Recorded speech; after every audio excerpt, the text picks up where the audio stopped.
ऐसी रिपोर्ट आपने आज तक नहीं देखी होगी, क्योंकि पहली बार पीएम मोदी के वर्किंग स्टाइल के बारे में एक एक छोटी से छोटी और बड़ी से बड़ी बात हम आपको बताने जा रहे हैं। पिछले 1000 घंटे में पीएम मोदी ने क्या क्या किया, सबकी मेगा डिटेल है इस रिपोर्ट में। पीएम मोदी 18 घंटे काम करते हैं, ये तो आपने सुना होगा, लेकिन जरूरत पड़ने पर वो इससे भी ज्यादा देर तक एक्टिव रह सकते हैं। पिछले कुछ महीनों से पीएम मोदी एक के बाद एक मीटिंग करते आए हैं, प्रेजेंटेशन देखते हैं और अधिकारियों से प्रोग्रेस रिपोर्ट लेते हैं। पिछले एक महीने में पीएम मोदी ने ऐसे ऐसे फैसले लिए जिसका देश की आर्थिक, राजनीतिक और कूटनीतिक मोर्चे पर असर दिखा और भारत के लोगों की आर्थिक और सामाजिक तरक्की हुई। पिछले 1000 घंटे में पीएम मोदी 50 से ज्यादा मीटिंग कर चुके हैं। ऐसी हर बैठक में कम से कम 10 से 15 अधिकारी शामिल होते थे। पीएम मोदी ने इन बैठकों के जरिए भारतीय इकोनॉमी को सुधारने का सुपर प्लान तैयार कर लिया है। पीएम मोदी के सामने इस वक्त कितनी चुनौतियां हैं, देखिए और समझिए। पहली चुनौती है कोरोना से निपटना। दूसरी चुनौती है चीन और पाकिस्तान जैसे दुश्मनों से निपटना। तीसरी चुनौती है भारत की अर्थव्यवस्था को सुधारना। चौथी चुनौती है असम और बिहार में आई बाढ़ से लोगों को बचाना।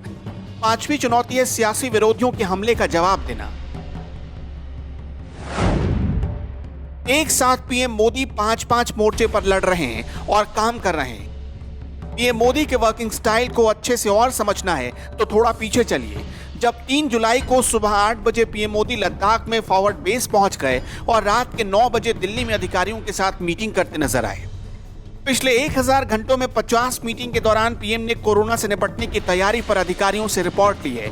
जहां कमी थी उसे दुरुस्त करने का ऑर्डर दिया, तो बाढ़ के हालातों पर भी उनकी नजर रही और राज्यों को केंद्र से मदद का ऐलान किया गया।